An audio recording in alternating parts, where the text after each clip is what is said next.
Hello, I am Commissioner Emma I. Darnell, representing Fulton County District 6. Welcome to Mighty Six Conversations. Today we join in a national observance of the 50th anniversary of the Selma March, which led to the Voting Rights Act, which some have called the most effective federal civil rights statute. What is the Voting Rights Act? Let's talk about it. Thank you for coming, and I'll be back in a moment.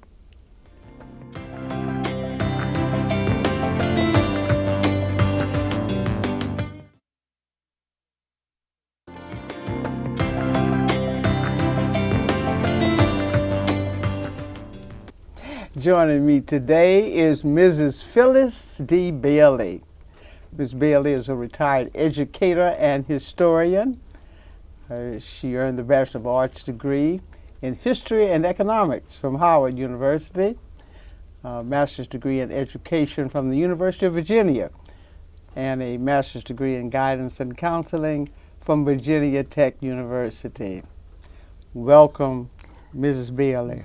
Thank you so much for having me. We appreciate your coming today because it is so very, very important that we understand all of the events in American history and Black history. Yes.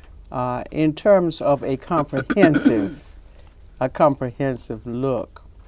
And because this is the 50th anniversary of the Selma March, which some say led to the Voting Rights Act, I thought it might be a good time, Ms. Bailey, for the benefit of all those folks out there who want information, who want to learn more about American history and Black history. I thought it might be good if we could look at the Voting Rights Act. Yes. First of all, when we say that the Selma March led to the Voting Rights Act, we might want to begin there. Yeah. I think the Voting Rights Act, that movement started about 100 100 years before Selma, Oh, didn't it? yes. Tell us about that, Ms. Bailey. Selma, of course, was a major focus for the Yes. Civil Rights Act. And Will forever live in history. yes. Yes. But the move toward what Selma accomplished started many years before that. Yes. In fact, in 1865, when slavery was abolished by the 14th Amendment to the Constitution. And at that point, of course, the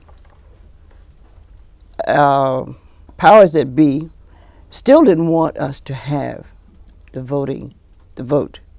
And so the 15th Amendment was passed to actually give the right to vote to African American males. And then, of course, 1870, you had the last of the civil rights amendments passed. There were 13th, 14th, and 15th. What was the 13th Amendment? The 13th Amendment said that slavery was abolished, that no one could be held in involuntary servitude any longer. And the 14th? The 14th Amendment gave them the right of citizenship. And the 15th Amendment had to be passed because the 14th Amendment was never enforced. And so What do you mean by that, Ms. Bailey? It was never enforced. It was bypassed by many devices. And it pains me to see some of these devices being used again. The 15th Amendment gave citizenship because the states insisted that even though African Americans had American citizenship, they did not necessarily have state citizenship. I see. And so the 15th Amendment had to be passed for that. And in fact, the Voting Rights Act, the full title of the Voting Rights Act is an act to enforce the 15th Amendment. That's interesting. Isn't I never it? knew that. That's the full title. That is the full title. Yes. An act to enforce the 15th Amendment. So between the passage of the 15th Amendment In 1870 in 1870 until 1965. It had not been enforced. No, it hadn't. And the devices that were used primarily by the southern states were used to disenfranchise African Americans. And some of those things were violence, which we still see, intimidation, literacy tests. The violence, was that the period of the lynching? Yes, and so on? yes, with the Ku Klux Klan and that group. Yes. White primaries, grandfather clauses, which allowed anyone whose grandfather had voted before the Civil War. Ridiculous, isn't it? Anyone who had a grandfather who voted before the Civil War was allowed to vote, which allowed whites who could not read or write. Because they were slaves, too. Well, they were, in a way. Yes. But they couldn't read or write either. But this was a way to allow whites to vote and, of course, deny votes to those of African American descent, because no African American would have had a grandfather who voted before the Civil War. Right. These were some of the things that they did, and the Supreme Court from that time until 1965 had made rulings that supported these kinds of behaviors. The southern states wrote new constitutions. All of this went on during the period before 1965. And so when 1965 arrived and Selma took place, finally, with that type of violence and that type of pressure, Lyndon Baines Johnson signed the Voting Rights Act in August of 1965. Mm-hmm. And from that point on, the vote was to be assured. However, we see ourselves going backwards. And I don't know how much relief we're going to get from this Congress or from this Supreme Court. Mm-hmm. And so we are now faced with a situation much like what we had in 1965, well, pre-1965. So when we talk about the Voting Rights Act having been a consequence of Selma, what we really mean is in modern history, yes, the Voting Rights Act is a outcome mm-hmm. Of Selma. Mm-hmm. And of course, we refer to Selma many times as Bloody Sunday. Yes. But as you go over the kinds of actions that were taken after the passage of the 15th Amendment that included violence and intimidation, then perhaps Bloody Sunday is probably consistent with the historical record. Oh, yes. A culmination of what had been in existence for almost 100 years.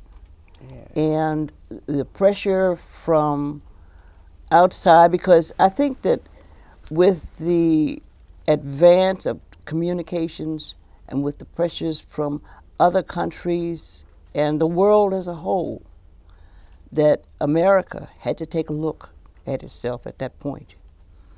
And I hope that we don't have to come to that kind of thing ever again, but the horizon looks very foggy.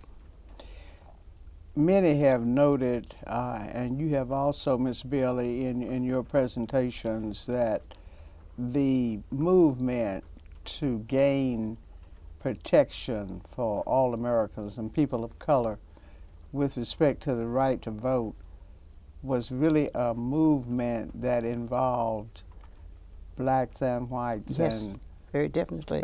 People from the South and from the North. Tell us a little something about the early days of the struggle for the right to vote. The early days of the struggle were involved with primarily the Quakers, and they were very concerned about the fact that many people were denied the right to vote simply because of the color of their skin. There was, of course, the Underground Railroad, led with Harriet Tubman and a number of others who were able to get many African Americans to freedom. We even think we sing the hymns today the hymns of Steal Away. These kinds of things were often signals. Even during slavery. Yes, yes, these were so used. many of those spirituals. And we think of them, and you know, I guess I'm of the old school. When I hear them jazzed up, it bothers me a little because of the significance these songs held for our ancestors who put their lives on the line, many of whom traveled the Underground Railroad and had to be in people's basements, under the floor, what have you, and not make a sound. But knowing that this was their only chance for a life as a free person, for their children. Well, we're going to take a break right there, Miss Bailey, because we want to come back and talk about that more. What is it that made these folks, under these conditions, take so many chances and put their lives at risk for these protections? Yes. We'll be back in a moment.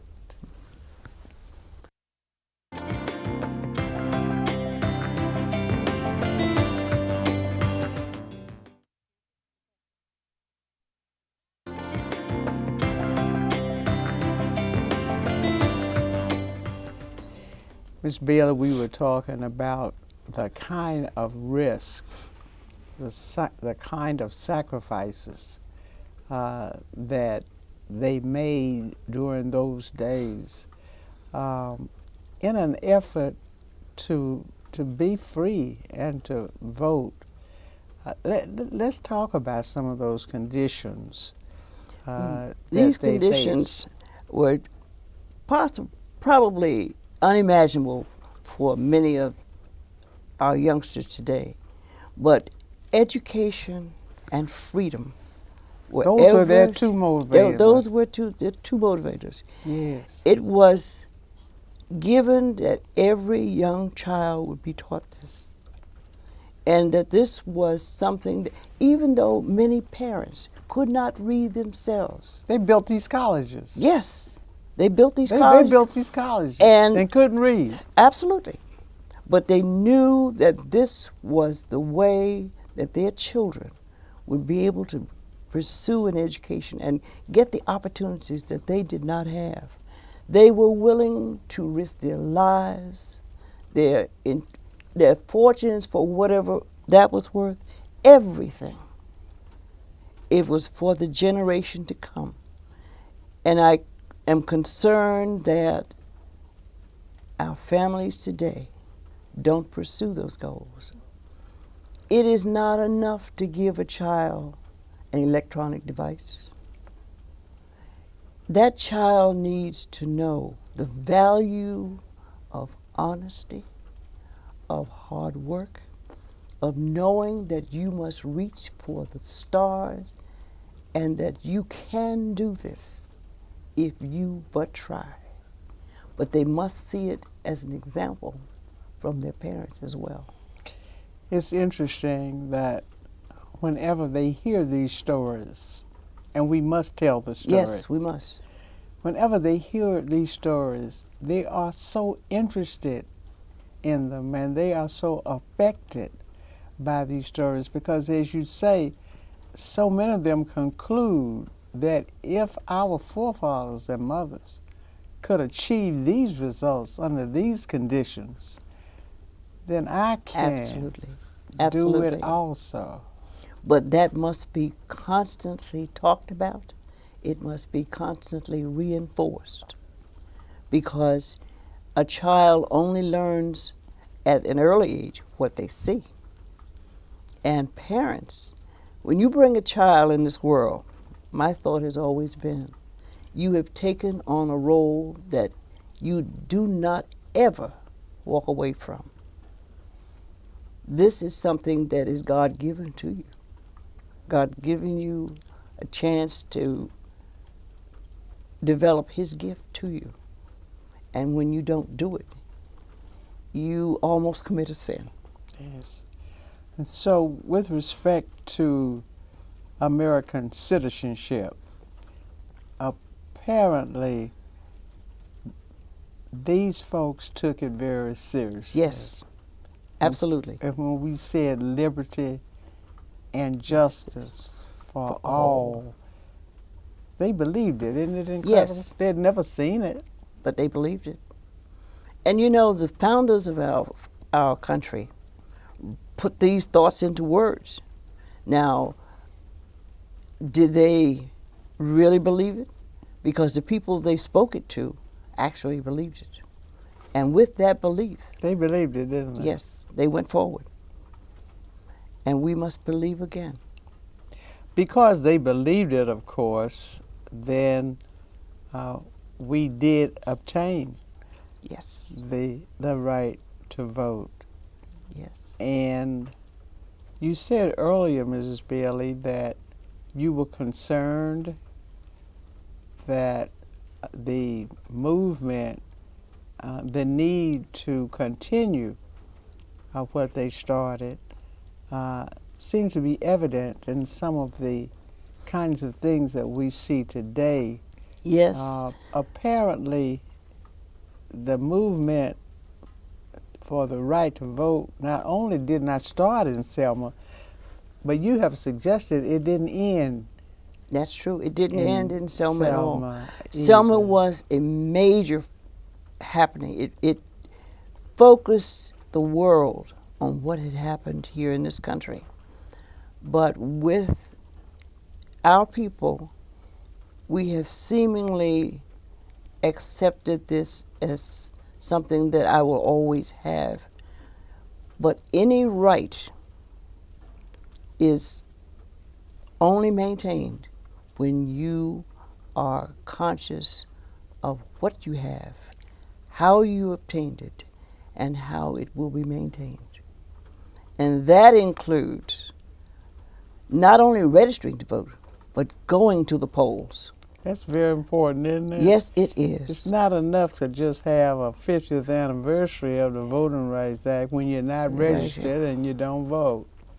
Absolutely. It defeats the purpose. Voting is your power. And when you give that power away, it isn't given back. And for that reason, many of our young people and a lot of our older people are contributing to the demise of the rights that our forefathers died for. When we think about it, these people actually knew that death was facing them. And they moved on anyway, because it was important for the coming generation. We must look to our coming generation, because if we don't, we fail, and we can't afford to do that. It's been pointed out by LDF and some of the organizations that monitor this legislation on a regular basis, the Lawyers Committee, the Brennan School of Justice. Yeah. They have pointed out that recent Supreme Court decisions really have, frankly, weakened Yes. some of the major provisions and sections of the Voting Rights Act. The Shelby County, Yes. case, Holder. which really struck down Section 4B and rendered Section 5 really useless because it had required a review by the Justice Department of any changes in election laws coming from states like Georgia that had a Yes. history of past discrimination.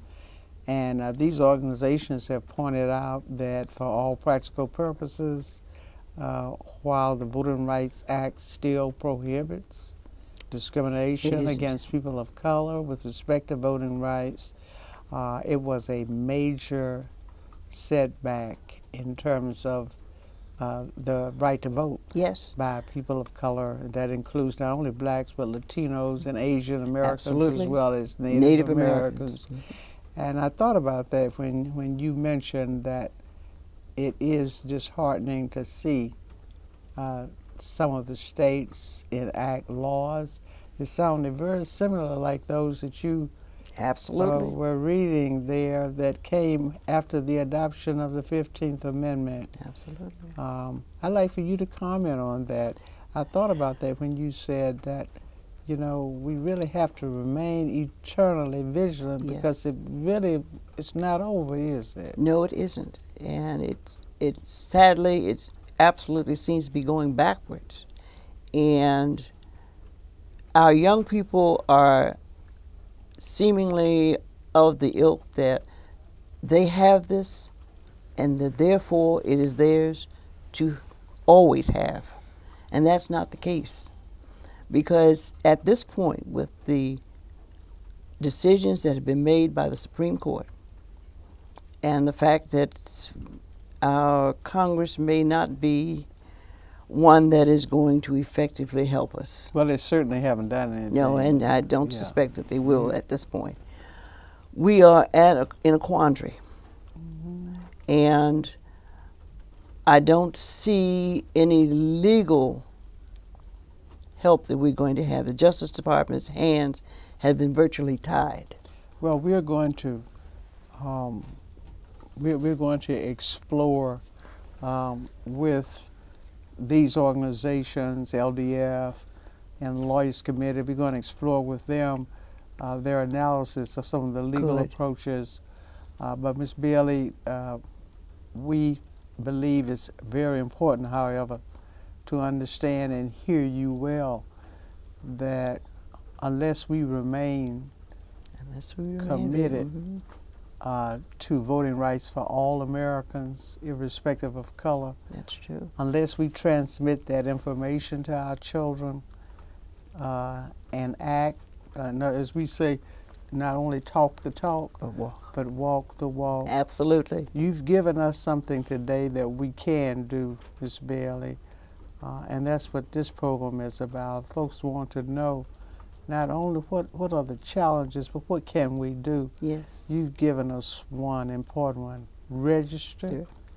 and vote, Absolutely. because there is truly blood on that ballot. Yes, it is. Thank you so much, Ms. Bailey. They're giving me a signal that we got to close. It looks like we go so fast when you're Yes. down here.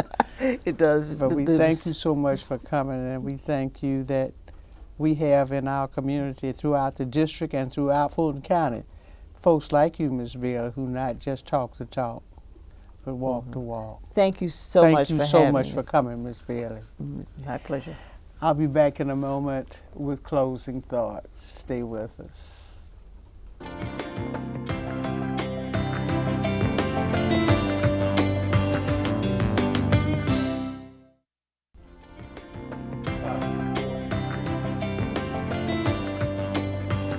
We must be careful, one writer said, that we do not minimize the actions of our fathers and mothers. It appears from the record that we've heard today that the movement in America to protect the right of all citizens to vote, irrespective of color, did not begin, nor should it end, at Selma. That's all the time we have for today. Until next time, stay strong. To learn more about today's conversation, contact me at 404-612-8222. That's 404-612-8222. You can also contact me at emma.darnell@fultoncountyga.gov or visit me at emmadarnell.com or connect with me at Facebook or Twitter.